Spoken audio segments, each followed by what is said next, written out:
बच्चों, आज की कक्षा में आप सभी का स्वागत है। पिछले अध्याय में हम बात कर रहे थे, कठिन शब्द थे, उसमें प्रश्नोत्तर थे जिसको आप लोगों ने गृह कार्य के रूप में उसको मुझे भेजा है। कुछ ने नहीं भेजा है तो उसको प्राथमिकता के तौर पर भेजा जाए, क्योंकि बिना आपके प्रतिक्रिया के, बिना आपके गृह कार्य के मुझे ये पता नहीं चलता है कि आपकी स्थिति क्या है। ओके बच्चों, इस कक्षा में हम बात करने जा रहे हैं, आपकी पाठ्य पुस्तक क्षितिज है, इसका अध्याय है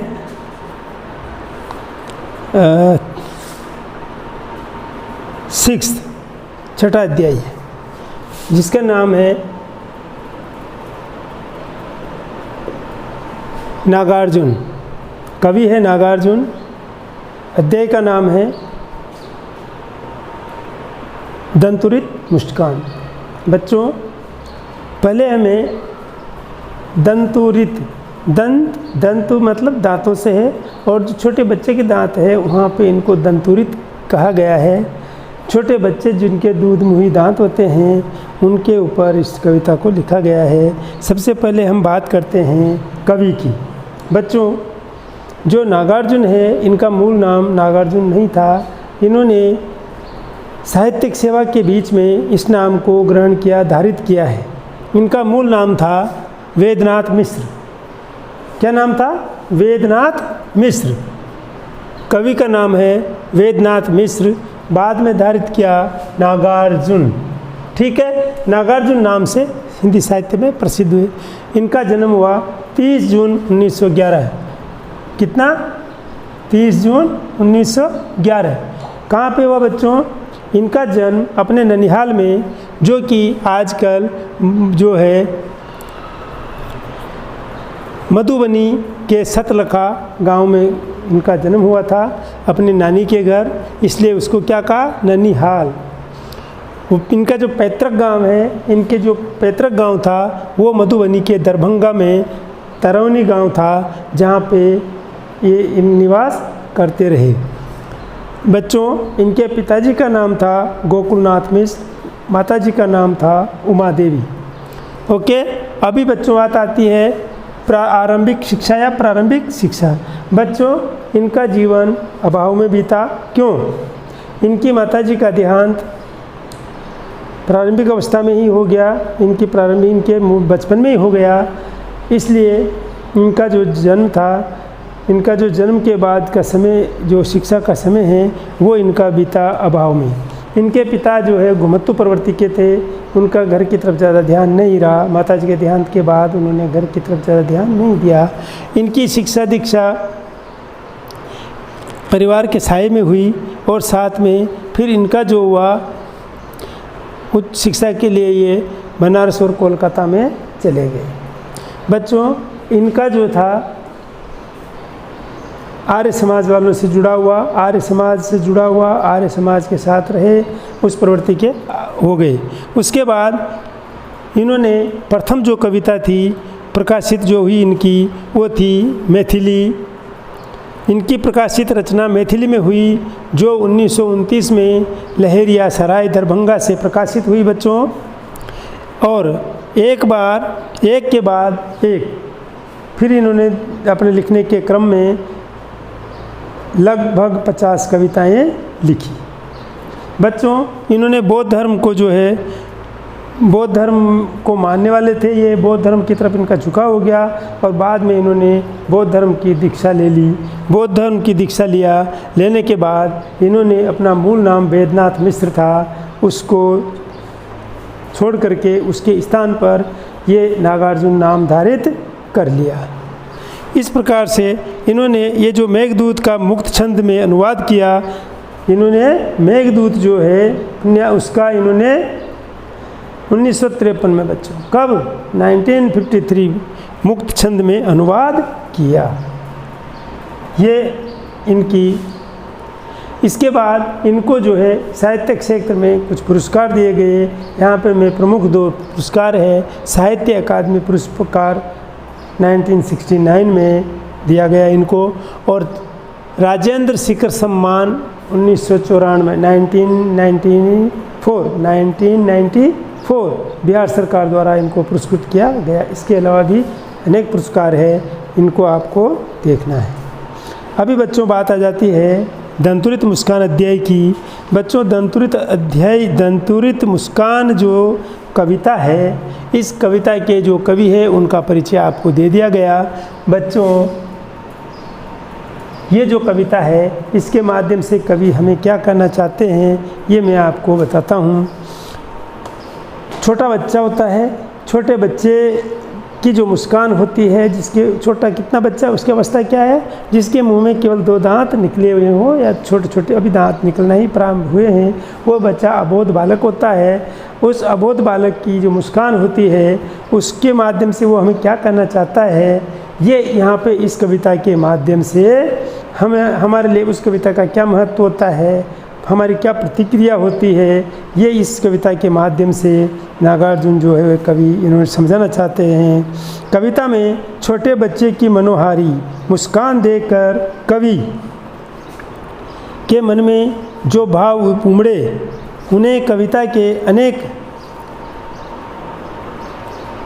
बिंबों के माध्यम से प्रकट किया गया है। कवि का मानना है, क्या मानना है कवि का? कवि का मानना है कि इस दंतुरित इस सुंदरता में ही जीवन का संदेश है। इस सुंदरता की व्याप्ति ऐसी है कि कठोर से कठोर मन भी पिघल जाए। इस दंतुरित मुस्कान की मोहकता तब और बढ़ जाती है जब उसके साथ नज़रों का बांकपन जुड़ जाता है। ठीक है बच्चों, ये कविता है, इसके बारे में हम पढ़ेंगे। ये कविता जो है क्या लिखा है उन्होंने, इसके में इसको 2 भागों में लिखा है। एक दंतुरित मुस्कान में बच्चे से जुड़ाव में, और दूसरा फसल हम आज के अध्याय में आज की जो कक्षा है इसमें कवर नहीं करेंगे, इसको हम अगले क्लास में लेंगे। हम पहली कविता जो है दंतुरित मुस्कान उसको पढ़ते हैं। बच्चों में इसको आपको पढ़ के सुनाता हूँ। आपके पास पाठ्य पुस्तक है, आप पहले इसको स्वाध्याय करें। ठीक है बच्चों, देखो तुम्हारी यह दंतुरित मुस्कान, क्या कहा उन्होंने? तुम्हारी यह दंतुरित मुस्कान मृतक में भी डाल देगी जान। धूरी धूसर तुम्हारे ये गात कठिन शब्द बच्चों, गात, धूरी धूसर ये गात। छोड़कर तालाब मेरी झोंपड़ी में खिल रहे जलजात। बच्चों तो अगला शब्द आया है जल जात, ध्यान से सुनते जाइए। छोड़कर तालाब मेरी झोंपड़ी में खिल रहे जलजात, परस पाकर तुम्हारा ही प्राण पिघल कर जल बन गया होगा कठिन पाषाण। पिघल कर जल बन गया होगा कठिन पाषाण।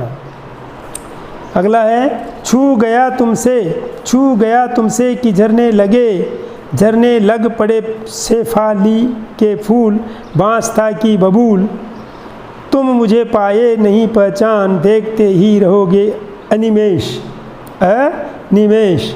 थक गए हो आँख लूँ में फेर, क्या हुआ यदि हो सके परिचित न पहली बार। यदि तुम्हारी मान माध्यम बनी होती आज, मैं न सकता देख मैं न पाता जान। तुम्हारी यह दंतुरित मुस्कान, धन्य तुम माँ भी तुम्हारी धन्य। चिर प्रवासी मैं इतर मैं अन्य, इस अतिथि से प्रिय तुम्हारा क्या रहा संपर्क। अरे उंगलियां माँ की कराती रही है मधुपर्क। देखते तुम इधर कनकी मार और होती जबकि आँखें 4। यहाँ पे आया आँखें 4 होना। ठीक है, आँखें 4 होना, ये इसको रेखांकित करें।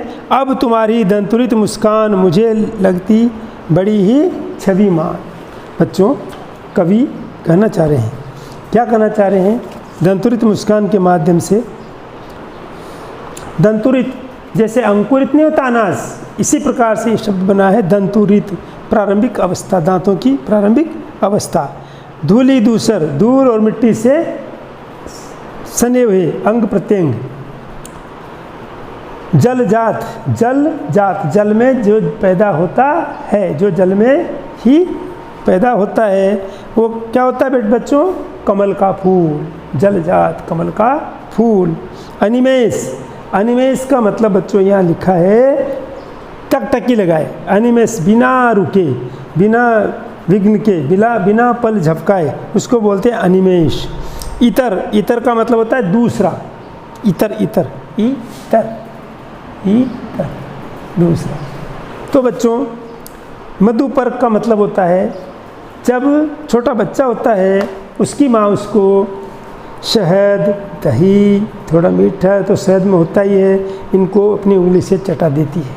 मधुपर्क कराना मतलब उनको चटाना, मधु का मतलब यहाँ पे शहद से है, ठीक है। दही, घी, शहद, जल और दूध का योग जो देवता और अतिथि के सामने रखा जाता है। बच्चों मधुपर्क बोलते हैं उसको, क्या बोलते हैं? आप लोग पंचामृत भी बोलते हैं दूसरी भाषा में, अपने यहाँ जो समझा जाता है। कभी पूजा विधि विधान से जब हम करते हैं पंचामृत भी उसमें बनाया जाता है, उसमें 5 चीज़ मिलाई जाती है, दही, घी, शहद, जल और दूध का योग, ठीक है। यहाँ पे कनखी, कनखी का मतलब होता है बच्चों अपनी तिरछी नज़र, जब हम बच्चों की तरफ करते हैं उसको बोलते हैं कनखी, तिरछी नज़र से देखना। जब हम किसी को देखते हुए भी अनदेखा करके ऐसे करते हैं देखना तो कनखी बोलते हैं इसको। छविमान, छविमान का मतलब होता है सुंदर। अब बच्चों बात आई इस पूरी कविता का जो दंतुरित मुस्कान कविता है, इसका मैं आपको भावार्थ समझाता हूँ। बच्चों यहाँ पे छोटा बच्चा होता है जिसके दांत अभी निकलना प्रारंभ हुए हैं, दूध मुहा बच्चा जो होता है, जो बच्चा जिसके दांत अभी दूध मुहे यानी कि बचपन के जो दांत उगना प्रारंभ हुए हैं, ठीक है, वो बच्चा बहुत अबोध होता है, वो बच्चा अबोध होता है और अपनी बात करता है। तो यहाँ पे कभी उसकी भावनाओं को, वो उसके जो प्रसंग है उसको हमें समझाना चाहते हैं। बच्चों देखो इसमें लिखा है उन्होंने, तुम्हारी यह दंतुरित मुस्कान, किसी बच्चे को देख के वो गोद में लेके या देख के कहते हैं कि ये तुम्हारी, ये किसको बोलते हैं? एक बालक को, अबोध बालक जिसके दांत अभी आना प्रारंभ हुए हैं, दांत जो मुंह में अभी उगना ही प्रारंभ हुए हैं, और उसको बोलते हैं दंतुरित। ये जो ऐसे मुख में जिसके दांत है छोटे अभी निकलना ही प्रारंभ हुए हों और वो अपनी तरफ हंसता है, यानी कि प्रारंभिक दांतों की मुस्कान हमें देता है, वो दंतुरित मुस्कान मर्तक में भी डाल देगी जान। अरे कितना भी गंभीर आदमी, सीरियस हो, गंभीर मुद्रा में हो, पर इस तरह से अबोध बालक जब हमें प्रतिक्रिया देता है तो हमारे अंदर भी एक नई उमंग, नए उत्साह और सब दुखों को हम भूल जाते हैं। मर्तक में भी देगी जान, डाल देगी जान। धूरी धूसर, छोटा बच्चा होता है बच्चों, खेलता है, मिट्टी में खेलता है, उसको कोई मतलब नहीं है कहाँ खेल रहा है, उसके लिए सब समान है। तो वो धूल में सना हुआ शरीर, धूली दूसर तुम्हारे ये गात, ये शरीर जो तुम्हारा अंग है शरीर के, धूल में सने हुए हैं। छोड़कर तालाब, क्या कहा उन्होंने कि तू ऐसा लग रहा है मुझे धूल में समाया हुआ है और तेरे अंग अंग पे मिट्टी लगी हुई है, फिर भी ऐसा लग रहा है बच्चे जैसे कमल का, क्या बोलते हैं, फूल कहाँ खिलता है? तालाब में। ऐसा लग रहा है कि तू तालाब को छोड़ करके मेरी झोंपड़ी में जलजात, मतलब कमल का फूल खिल गया है। परस पाकर तुम्हारा ही प्राण, अरे तुम्हारे जो शरीर को मैंने छुआ, परस स्पर्श किया, और परस पाकर तुम्हारा ही प्राण पिघल कर जल बन गया होगा कठिन पासा। ठीक है, यहाँ पे क्या कहा उन्होंने? पिघल कर जल बन गया होगा कठिन पासा। क्या कठिन पत्थर वाला दिल भी होगा या कोई सोच वाला व्यक्ति होगा, वो भी जो है क्या जल बन गया होगा। हृदय मृदु चेंज हो जाता है, बदल जाता है, पिघल करके हृदय पत्थर वाला जो पाषाण हृदय वो व्यक्ति होता है वो भी पिघल करके क्या बन जाता है? जल बन जाता है। छू गया तुमसे कि झरने लग पड़े शेफाली के फूल, बांस था की बबूल। क्या बच्चे को क्या कहते हैं कि छू गया तुमसे कि तुम्हारा जैसे स्पर्श हुआ तो झरने लगे शेफाली के फूल। किसके फूल बच्चों? शेफाली फूल का एक प्रकार है, सुंदर तो शेफाली के फूल बाँस था कि बबूल सुंदर। अरे जो उन्होंने उनका यहाँ पे कहने का हास्य है कि छू गया तुमसे कि झरने लगे शेफाली के फूल बाँस था कि बबूल। कैसा भी कठोर था या कैसा भी था, लेकिन यहाँ पे तुझे छूने से फूल खिलने लगे। सब फूल खिलना मतलब आनंदमय जीवन हो जाना। तुम मुझे पाए नहीं पहचान, और कहते हैं छोटा बच्चा अबोध है, वो पहचानता नहीं है। कहते हैं कि तू मुझे पाए नहीं पहचान, देखते ही रहोगे अनिमेष। अनिमेष मतलब बिना पलक झपकाए, बिना पलकों को झपकाए मुझे ही देखते रह गए, थक गए हो। और क्या कहा कि देखते देखते थक गए हो, आँख लूँ में फेर, क्या मैं अनदेखा करके दूसरी तरफ देखने लग जाऊँ? क्या हुआ यदि हो सके परिचित न पहली बार। और क्या कहा बच्चे से कि क्या बात है कि आप मुझे नहीं पहचान पाए, कोई बात नहीं, मैं आँख फेर लेता हूँ। क्या हुआ? कोई बात नहीं, क्या हुआ यदि हो सके परिचित न पहली बार, यदि तुम्हारी माँ न माध्यम बनी होती आज, मैं न सकता देख मैं न पाता जान। क्या कहा बच्चे से कि छोटा बच्चा है, उसकी माँ माध्यम बनी, उसको इस दुनिया में लेके आई, आपसे परिचय कराया, इसलिए उसको धन्यवाद देते हैं, है ना। तुम्हारी यह धनतुरित मुस्कान धन्य, तुम माँ भी तुम्हारी धन्य। किससे कहा? ऐसे बच्चे से, ऐसे प्रसन्न चित मुद्रा में जो आपको टकटकी लगाए, बिना पलक झपके अनिमेष मुद्रा में देखते ही जा रहा है, उसको धन्य कहा उन्होंने। चिर प्रवासी में इतर, चिर प्रवासी में इतर में अन्य, इस अतिथि से प्रिय तुम्हारा क्या रहा संपर्क। संपर्क रहा। क्या संपर्क मतलब? संबंध। किसमें? इस प्रवासी से तुम्हारा क्या संबंध रहा। आगे आ जाते हैं। इस उंगलियां माँ की कराती रही है मधुपर्क, देखते तुम इधर कन की मार। अरे तुम्हें जब माँ मधुपर्क, पंचामृत जो बोलते हैं, शुभ समय पे बच्चों को जो दिया जाता है, देवताओं को चढ़ाया जाता है, उसकी बात आई है कि तुझे तेरी माँ चटा रही है, उसको ऐसा किया, फिर भी तुम कनखी मार, तिरछी नज़र से मुझे देख रहे हो। और होती जब की आँखें चार, तुम तब तुम्हारी दंतुरित मुस्कान मुझे लगती बड़ी ही छविमान। और ऐसी छवि, ऐसे इसमें मेरी तरफ जब तुम देखते हो और तुमसे जब मेरी नज़र मिलती है, क्या मिलती है? नज़र मिलती है, मुझे लगती बड़ी है छविमान। छविमान मतलब सुंदर। आपकी जो छवि है मुझे बहुत ही सुंदर, मनमोहक, मन को हरने वाली लग रही है। यहाँ पे कवि एक छोटे बच्चे की जो मुस्कान है, उस मुस्कान का विवरण, छोटे बच्चे के हाव भाव, छोटे बच्चे को देख करके हमारे मन की प्रतिक्रिया, इससे हमें रूबरू कराता है। समझ में आया आपको बात? ये है यहाँ पे इस अध्याय में जो मैं आपको इस जो अध्याय के माध्यम से यहाँ पे नागार्जुन जो है उनका मूल नाम बताया, उनकी जो कविता है जिसका नाम है दंतुरित मुस्कान। दंतुरित मुस्कान में किसका विवरण दिया गया वो मैंने आपको स्पष्ट कर दिया। इस अध्याय में आए हुए कठिन शब्दों को किया है, जितना मेरे इसमें मुझे लगा कि ये आपके लेवल से आपको कठिन होंगे या आपको समझ में नहीं आ पाएंगे। इसके अलावा भी आपको इस कविता को आप सेल्फ रीडिंग, स्वाध्याय, उसको बोलते हैं साइलेंट रीडिंग, मतलब जिसमें आपने मौन वाचन करना है, फिर इसको स्वर वाचन करना है हाव भाव में, जैसे मैंने इसको आपको एक बार दिखाया ना पढ़ के। इसी हिसाब से आपको उसको एक लय में पढ़ना है, एक स्वर में पढ़ना है, और फिर इसका कठिन शब्दों को रेखांकित करना है, इसके भाव को एक बार अपने मन में दोहराना है, और फिर इसके बाद हम आगे पढ़ेंगे अगली क्लास में फसल। इसी का सेकंड पार्ट है। उन्होंने दो चीज़ें दी है, दंतुरित मुस्कान प्रथम भाग में दी है और द्वितीय भाग में दी है बच्चों। क्या? द्वितीय भाग में इन्होंने आपको लिखने की कोशिश की है फसल के ऊपर भी एक कविता लिखी इन्होंने, तो हम इसको कर देंगे अध्याय मुस्कान का ये भाग 1,